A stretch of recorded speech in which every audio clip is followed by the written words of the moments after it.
We had a lot of help from a lot of people that you wouldn't suspect, and I want to thank them very much for that.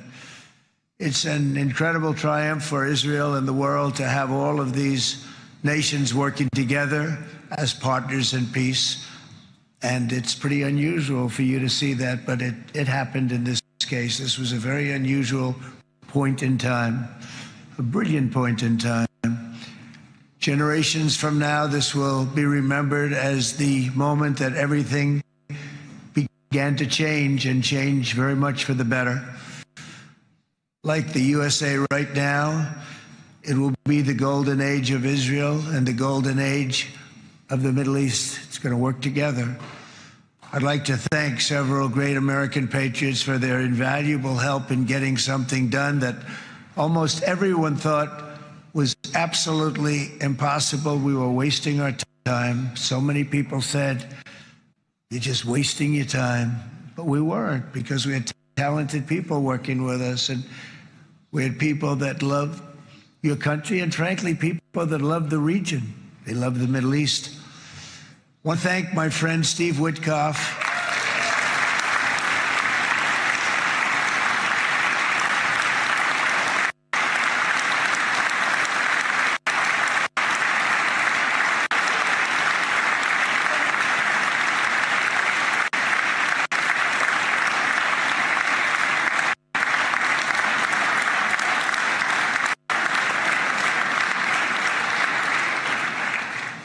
You know, Steve was chosen by me. He never did this before, but I knew him as a few things. He was a great businessman, but I know a lot of great businessmen, to be honest with you. He had tremendous negotiating skills, but I know a lot of people that negotiate pretty well, although it is an art. But there are people that can negotiate pretty well. But most importantly with Steve, he's just a great guy. Everybody loved him. Everybody. I mean, I know some negotiators that are so good, but you wouldn't have had peace in the Middle East. You would be in World War III right now with some of these guys. Everybody loves Steve, and they respect him, and they somehow can relate to him. I've known him for many years, and I've seen it over and over again. להוציא את חבר הכנסת עודה, להוציא אותו מהאולם, להוציא אותו מיד, החוצה, החוצה, החוצה. להוציא גם את חבר הכנסת כסיף, להוציא את חבר הכנסת כסיף מהאולם, להוציא אותו מיד.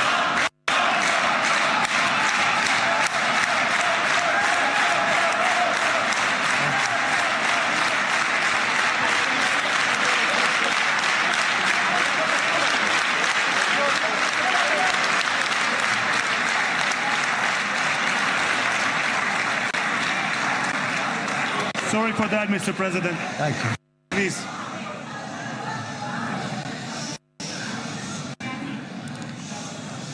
That was very efficient.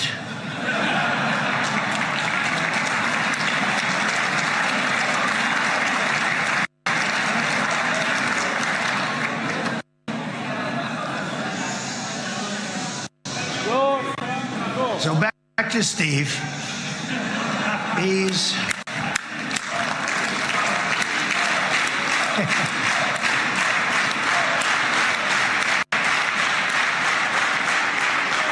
but I tell one story because he was so involved, and then we called in Jared. We need that brain on occasion. We got to get Jared in here. We got to get a certain group of people, but Steve started this all by himself. I call him Henry Kissinger, who doesn't leak, okay? Henry is a big leaker. He leaked. Steve doesn't leak. Steve just wants to get the job done. He wants to do what's right. But I'll give you just a quick story, because as you know, he's working on the war with Russia and Ukraine, a war that would have never happened if I were president. A shame. 7,000 young soldiers a week are being killed. More than that this last week. It's a shame. It should have never happened. But it did happen, and we won the race, and I took over this horrible war that's been raging, and I thought it would be easily settled. I thought it was a hell of a lot easier than doing what we just did very successfully with Israel and a lot of other people. But this came first, and we'll get that one. But I set up a meeting for him to meet with President Putin, thinking it would be a 15 or a 20-minute meeting. Steve had no idea about Russia, had no idea about Putin too much, didn't know too much about politics, wasn't that interested. He was really good at real estate, but he had that quality that I was looking for, and I didn't see it around in too many ways. And I set up the meeting with Putin, and I called. I said, is Steve finished yet? That was about a half an hour into the meeting. No, sir, he's not. He's still inside. This is in Moscow. I said, well, how's he doing? I don't know, sir. He's still inside. I called up an hour later. Let me speak to Steve. Sir, he's still with Putin. He's with President Putin. I said, wow, it's a long meeting, 1 hour. I called up an hour later, he was still with Putin. 3 hours later, he was still with Putin. 4 hours later, he started to get the word that he was going to be coming out soon. And in 5 hours, he came out. I said, what the hell were you talking about for 5 hours? And he says, just a lot of interesting things. We're talking about a lot of interesting things, including what he went in there for, but you can't talk about it for 5. You can talk about it for a certain period of time, and you know what you're getting. But that's a talent. That's a talent where you can do that. Most people I'd send in, number one, they wouldn't be accepted. Number two, if they were the meeting would last 5 minutes, and that's what happens with Steve. Everybody loves him. They love him on this side. They love him on the other side. And he really is. He's a great negotiator because he's a great guy. So thank you very much, Steve, very much.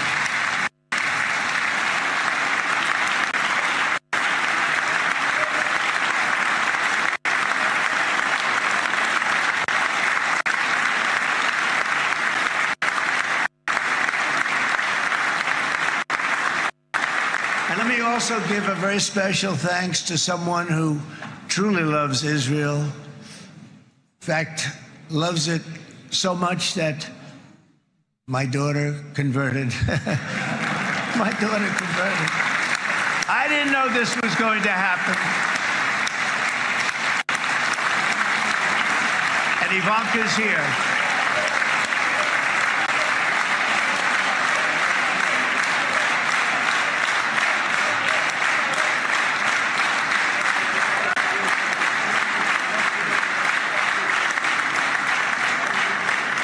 And Bibi, you do know this was not in the cards for me. You understand that. And she is so happy, and they are so happy. At least I think they're happy. If they're not, we have a big story, right? They have a great marriage, and they get along great. They're best friends. They have a very special relationship. But Jared has been so helpful. He really did something very special. He established the Abraham Accords with a group of very wonderful people. I like calling it the Avraham Accords because people that, right? Avraham. It's so cool. It's so much sort of nicer, you know, the Abraham versus the Avraham.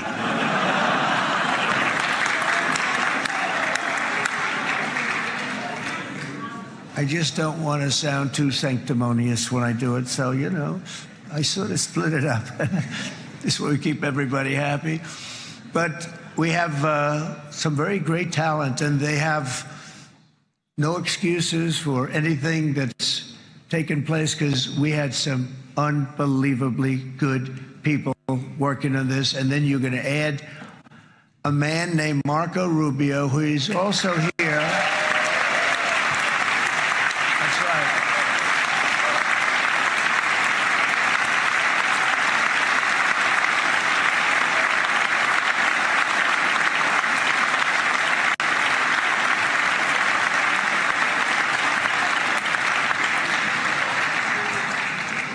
And I have a prediction that Marco will go down, I mean this, as the greatest Secretary of State in the history of the United States. I believe that. I believe it.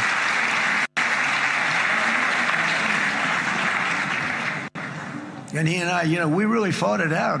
You remember, he was tough. He was nasty.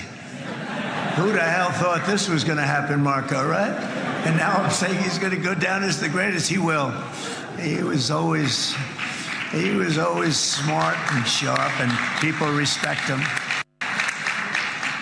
And then we have somebody who's young, but an unbelievable leader. I saw it a long time ago, and he's turned out to be even better than we thought. Right, Susie? I think even better. And that's Pete Hegseth, who is our Secretary of War, formerly Secretary of Defense.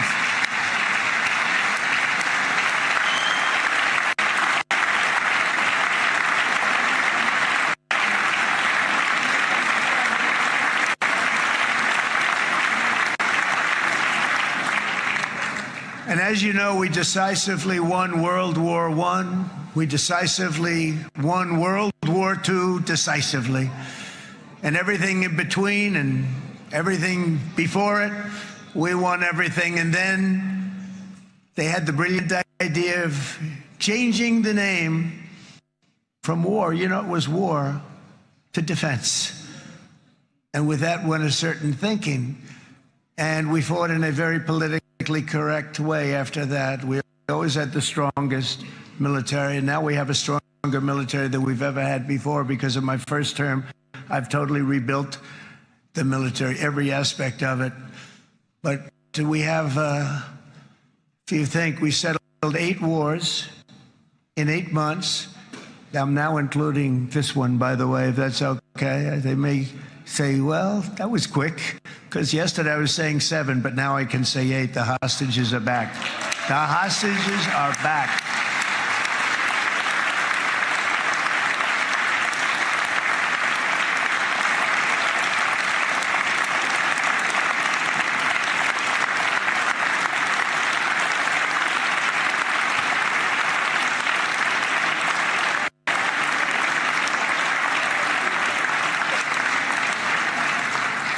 It is a good feeling. Isn't that nice to say? I just said the hostage. First time I said the hostages are back. It feels so good to say it. But when you settle 8 wars in 8 months, that means you don't like war. Everyone thought I was going to be brutal. In fact, I remember Hillary Clinton during a debate, she said, look at him, he's going to go to war with everybody. And actually, she said, he's got a personality that's all about war. No, and my personality actually is all about stopping wars. And it seems to work. It seems to work. But it also means this name change and our attitude that we're not going to go into a war. But if we do, we're going to win that war like nobody has ever won a war before. We will not be politically correct, but we're not going to be there. And I think, as you mentioned, Bibi, before, peace through strength. And that's what it's all about. The United States has the greatest and most powerful military in the, right now, history of the world. I can tell you we have weapons that nobody's ever dreamt of. I only hope we never have to use them. I rebuilt the military. I was proud to do it, but some of the things I hated to do. I hated certain of the weapons because the level of power is so enormous. It's so dangerous, so bad. But we have to do what we have to do. We make the best weapons in the world, and we've got a lot of them. And we've given a lot to Israel, frankly. And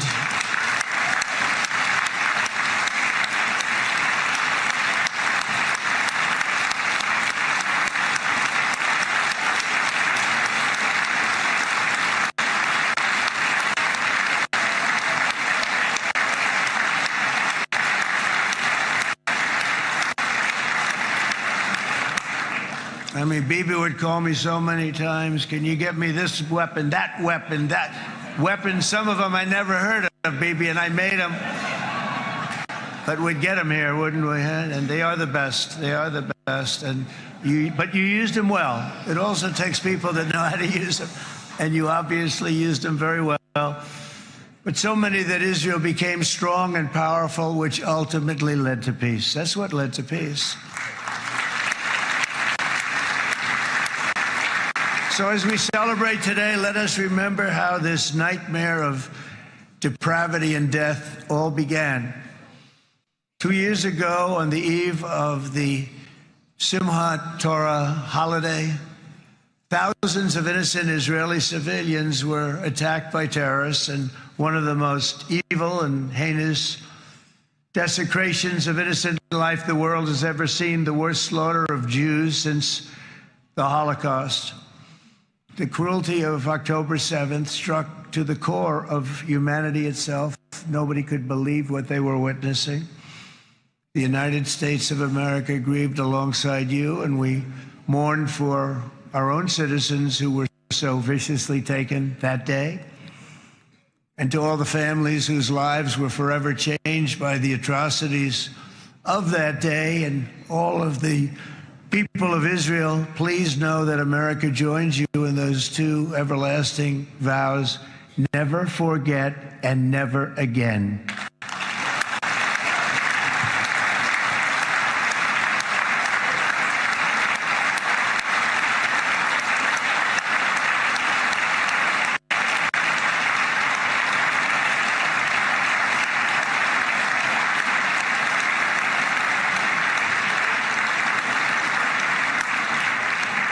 From October 7th until this week, Israel has been a nation at war, enduring burdens that only a proud and faithful people could withstand. It was a very tough period of time. For so many families across this land, it has been years since you've known a single day of true peace. But now at last, not only for Israelis, but also for Palestinians and for many others, the long and painful nightmare is finally over.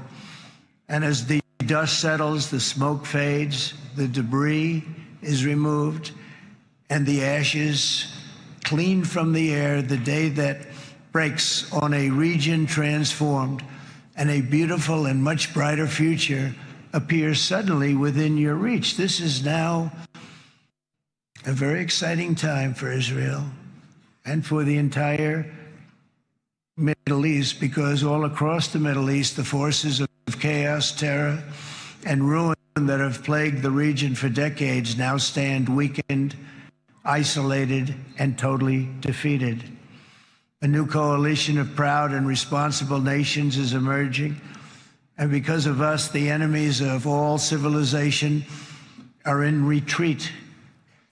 Thanks to the bravery and incredible skill of the Israeli Defense Forces and Operation Rising Lion,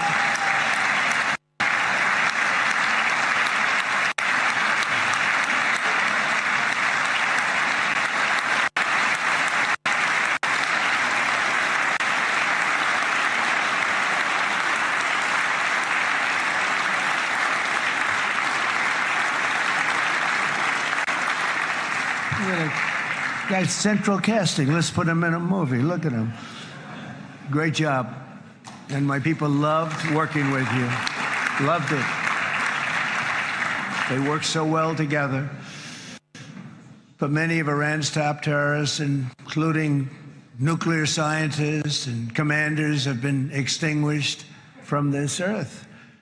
And with Operation Midnight Hammer, boy, that's a great name for that, what we did last June. The United States military flew 7 of those beautiful B-2 bombers. They look so beautiful all of a sudden. They were always, I thought they were pretty planes. I had no idea they could do what they did. In fact, we just ordered 28 more of them. A little updated version. We ordered a whole pile of them. And almost 100 other planes went with them, including fighter jets. And we had 52 tankers, big, beautiful, brand new tankers that were loading them up 4 or 5 times. They've traveled 37 hours back and forth. Think of that. But we had tankers all over the sky for all the other planes. We had the F-22s, the F-35s, F-16s. We had a hell of a lot of planes.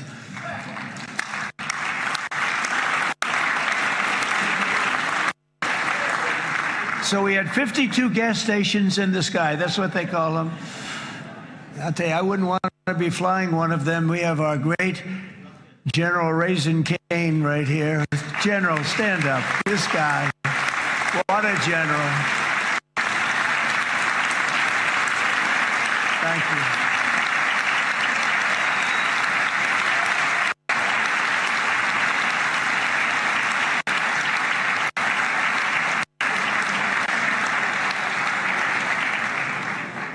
I asked General Cain, I said, you know, we're having problems with ISIS, and I was in Washington, and I asked, how long would it take to defeat ISIS? And my Washington generals told me, 3, 4, maybe 5 years, sir. I said, I don't get it. We got the best equipment in the world. Why? So I flew to Iraq, and I met with a man named Cain. He said, what's your first name? He said, they call me Raisin, sir. I said, wait a minute, your name is Raisin Cain? I've been looking for you for a long time. You gotta be kidding. So they told me 3, 4, 5 years to defeat ISIS. And I sit down with him and I say, why is it? I flew there in the dark of night. I landed, I'll never forget it. It's quite a trip. I'm glad I made it because I met him. I said, could I ask you, General? I come down. He said, with another general and a sergeant. Everybody was like central casting. They could go into a movie right now. Between him and you guys over here, we could get rich making movies, okay? And they got along so great. That's the beautiful thing, that your military and our military, Bibi, got along so great. But what I was told by the television generals in Washington, we have the best equipment in the world. Why is it taking so long? And they said, 4 years. I said, so let me ask you, Raisin, how long would it take you to defeat ISIS? Sir, we can do it in 3 weeks, but you'll probably have some time left over. I said, you gotta be kidding. What the hell are you talking about? They said 4 years. I said, well, sir, look, it's not my place to say, but you're asking me the question. What you have to do is you hit him from the west, you hit him from the north, you hit him from the south, you hit him above, you hit him below. I said, so why didn't they do it? And he didn't want to speak badly of his superiors, which is hard to believe they were his superiors. It should have been the other way around a long time ago, because he's the one that did Operation Hammer. It was flawless. It was flawless. It was absolutely flawless. And I said, so you really think you can do it in 4 weeks? Yes, sir, 100%. You have to do it differently than they were doing it. They were using one base, and it was hundreds of miles away. And he says, we have all these portable bases all over the Middle East. And they didn't want to use them because they didn't want to offend the country where the portable, they wouldn't have even known what the hell the planes were going up, right? They wouldn't have known, but he said, no, they didn't want to defend anybody, offend anybody. But we can do it in 4 weeks. I said, you sure about that? I'm going to call you back. I'll call you back on Monday. I'm going back to Washington. But you think 4 weeks? Yes, sir, I think we can do it in 4 weeks. We'll have time left over. So I call him on Monday. I say, you think you can do it? 4 weeks. I said, go ahead and do it. He did it. I'll tell you, he did it in 4 weeks, less than 4 weeks. So, General, stand up, please. Again, this is a real general. This is not a television general. He doesn't want to go on television.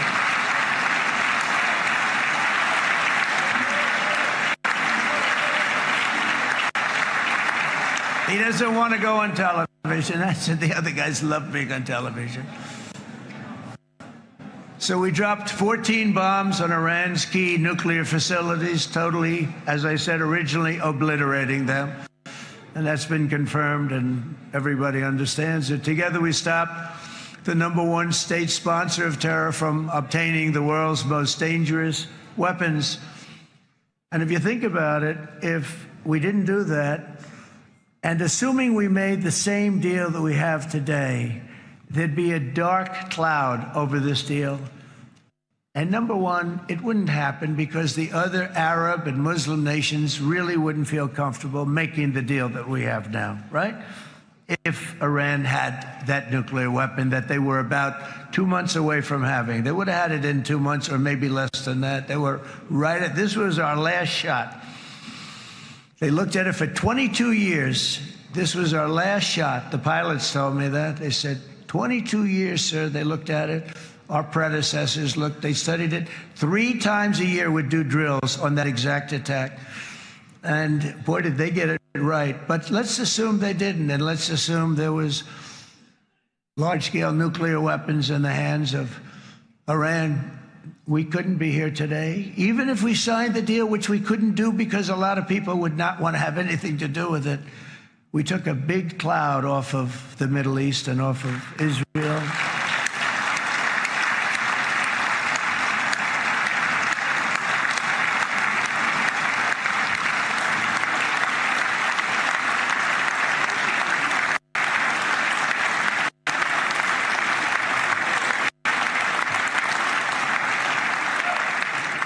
And it was my honor to help.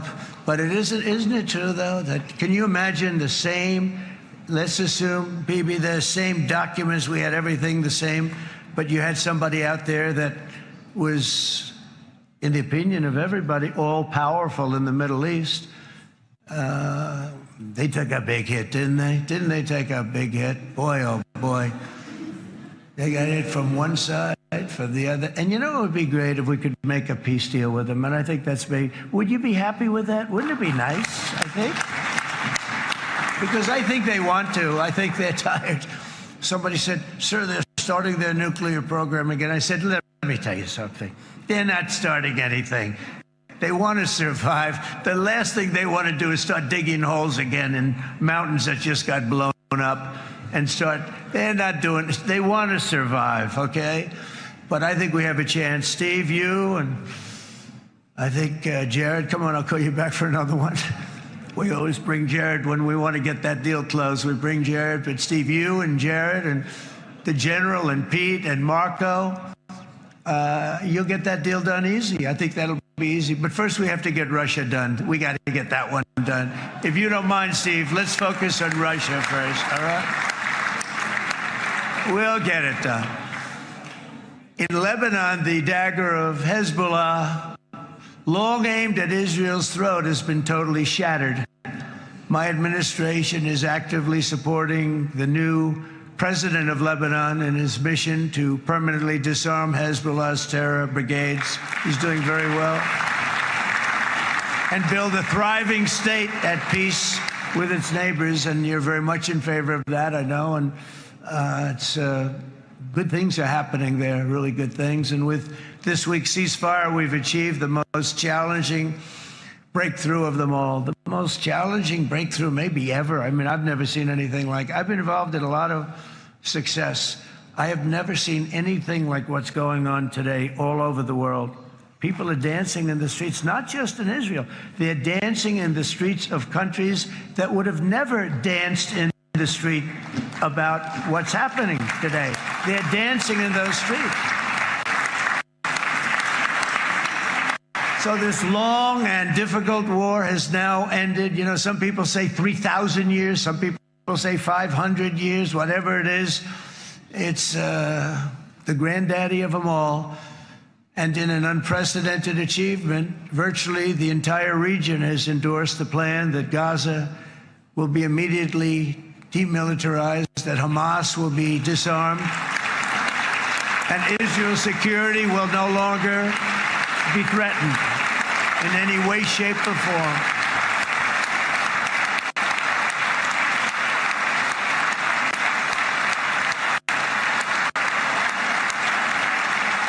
So Israel, with our help, has won all that they can by force of arms. You've won. I mean, you've won.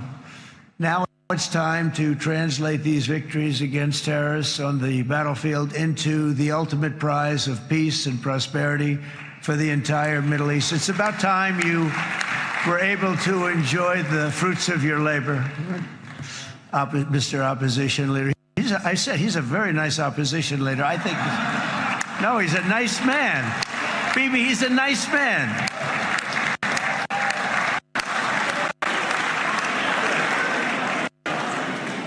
knows what he's doing, right? No, he's a very nice guy. Well, see, now you can be a little bit nicer, Bibi, because you're not at war anymore, Bibi.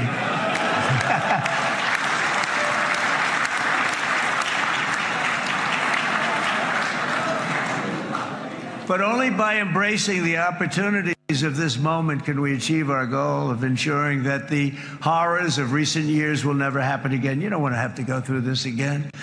8 years ago, I came to this region on a very special first trip abroad as the President of the United States. I came here very early at your request. I addressed the leaders of the Arab and Muslim world gathered in Saudi Arabia and said that it was time to build a future free of the grip of extremism and terror. And interestingly, right now, as soon as I'm finished, I'm quite late. You've kept me quite late between opposition leaders and Bibi's brilliant but very long speech. I thought I was going to run up here, make a speech, and then head to Egypt. It didn't work out, though. And you made a pretty long one, too, sir.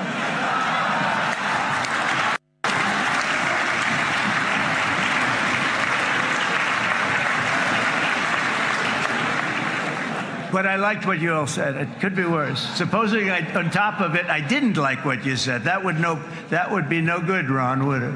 Ron, you did a great job, by the way, Ron.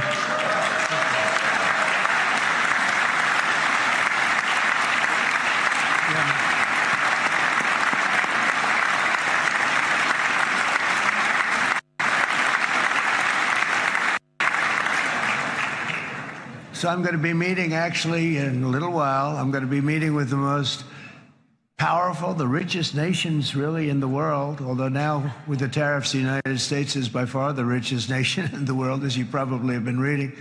But the richest nations, most powerful nations, tremendous, headed by some tremendous people in many cases. Some cases I wouldn't say necessarily I would endorse. But I will tell you, some incredible people that really helped us make this all possible. So I'll be going there. I'll be quite late. They might not be there by the time I get there. But we're going to give it a shot. But the journey we started back then led to the crushing defeat of the ISIS caliphate, to the monumental Abraham Accords, and ultimately to the historic ceasefire this week, in which many of those same nations really played a very pivotal role, I have to tell you. Steve will tell you that. Jared will tell you that. Together, we've shown that peace is not just a hope that we can dream about. It's a reality we can build upon day by day, person by person, and nation by nation. And because of that, the Middle East is finally ready to embrace its extraordinary potential. You have extraordinary potential in this region. It should now be clear to everyone throughout the region that decades of fomenting terrorism and extremism, jihadism and anti-Semitism have not worked. They haven't worked. They've been a disaster. They've just killed. They've killed. They've backfired completely and totally. They've just totally backfired. Everything that you thought, take it worst case, it's turned out to be worse than that. They have not worked. From Gaza to Iran, those bitter hatreds have delivered nothing but misery, suffering, failure, and death. They've served not to weaken Israel, but to annihilate the very forces that did the most to foment this hatred. And it's really, I mean, everybody that's tried it has become irrelevant. Meanwhile, we've seen those nations that set aside their differences, reached across ancient divides, and pursued engagement are now among the most successful in the region. They're getting along with Israel, and they're doing great. And I can tell you the 4 nations that joined the Abraham Accords early on, and you'd all be doing me a favor, and I'm going to be saying this in a little while to some other friends, would love you all to, is this right, Jared? Join up in the Abraham Accords. We have to join up and get together. You can have that whole thing filled out. We had a very weak administration, worst president in the history of our country by far. And Barack Obama was not far behind, by the way.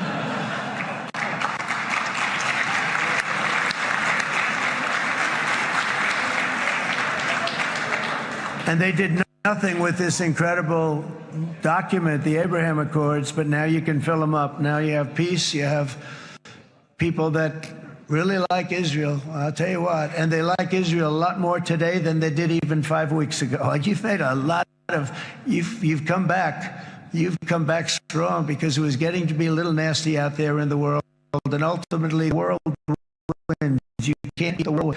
I would say to Bibi, it's now time, and he understood it better than anybody, because ultimately, you know, the world's a very big place. And I've said a lot. I said, this piece of land is very small. It's unbelievable what you've done with that tiny, you look at a map even of just, not the world, the Middle East, and you have this little dot. And think of what you've done. It's incredible. It's incredible.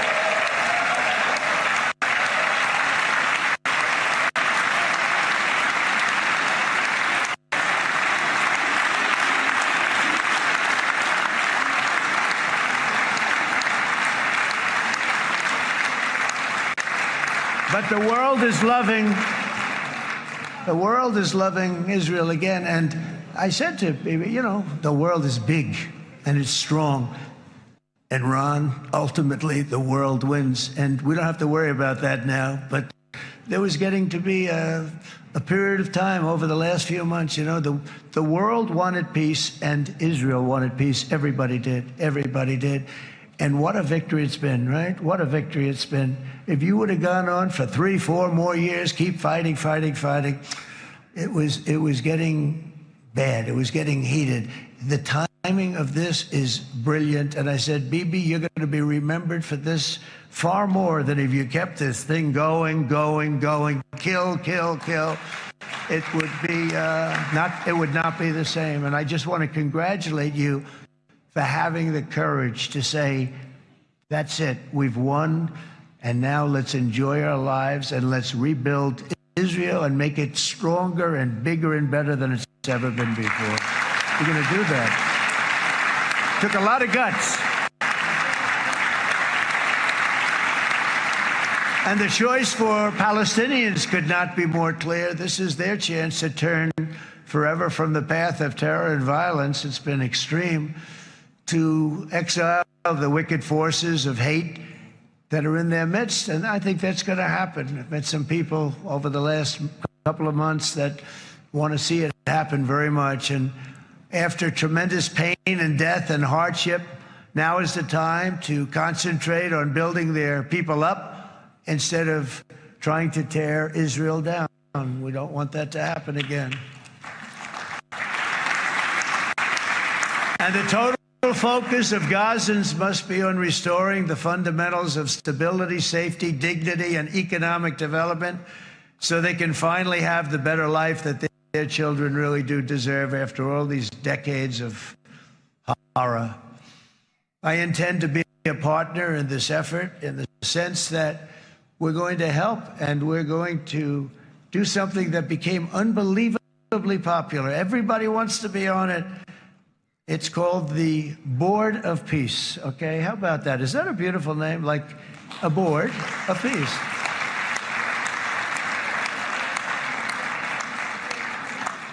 The only bad thing from my standpoint, every single nation involved has asked me to be the chair, and I'll tell you, I'm very busy. I didn't count on that, but you know what? If we do it, we'll do it right. And we have unbelievable power and wealth, because you're going to need wealth. You're going to need wealth to rebuild things, and they have wealth like few people have wealth. I want to thank the Arab and Muslim nations for their commitment that they've made to support a safe rebuilding of Gaza and beyond. I have many Arab countries, very wealthy countries, that came up and said, we'll put up tremendous amounts of money to get rebuild Gaza. And I think that's going to happen. The power, they want dignity, they want to come forward, and they want to say, and I want to say who they are, because what they're doing is going to be, I think, something that you're going to be very impressed with, Bibi. And you need that. You need the kind of economic power that they have, and they want to see it work. And they want to see it be safe. And they want to see it be good for Israel, too. And as much money as it will be, and it's a lot, as you can see, it's a lot. For these countries, it's relatively little relative to their worth. It's really a lot of money like most people could never even conceive. But for these countries, it's not that much, especially because it ensures success and stability in the Middle East, which is what they want to see. So many of them will be with us in Egypt in a little while, I think. I'm not sure. They may be gone. They may have taken their Boeing 747s and left. I said, what kind of a plane do you fly? 747. I said, that's a large plane. No, they may have. Steve, do you think they've left on their their brand new Boeing 747s? Or, I don't know. We're going to find out soon. It's going to be a big story. There'll be 2 people left, and they'll be the 2 poorest ones.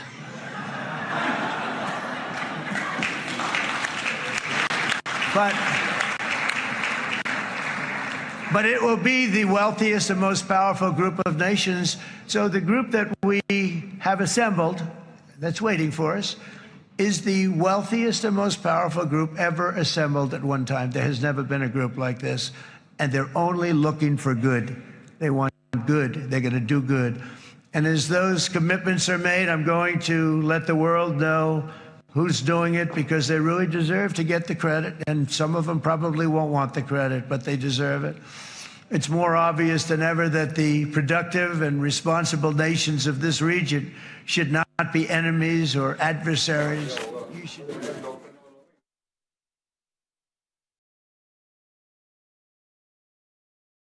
अमेरिकी सदर Donald Trump Israeli parliament से खिताब कर रहे हैं। उनकी जानिब से कहा गया कि आज मशरिक़ वस्ता में एक तारीख़ी सुबह तुलू हुई है। अमेरिका मुश्किल वक्त में इसराइल के साथ खड़ा रहा। इसराइल को जो फतह मिली वो हथियारों के जोर पर मिली है। हमने शदीद मुश्किलात के बावजूद अपने कैदियों को रिहा करवाया। उन्होंने कहा कि बहुत सी मुश्किलात आई हैं और इस सारे मामले तक पहुंचने के लिए अरब ममालिक और मुस्लिम ममालिक ने भी अनथक मदद की है। स्टूडियो से फिलहाल इतना ही। देखते रहिए GTV न्यूज़। ले आए हार्पिक छोटू, जिसका गाढ़ा फॉर्मूला दे हर चक्कर में चमकती सफाई। तभी महीने में तेजाब की 2 लेकिन हार्पिक की 1 बोतल। अब खरीदे हार्पिक छोटू सिर्फ 200 रुपए में। सर, कल ही पैसे भेजे थे मैंने।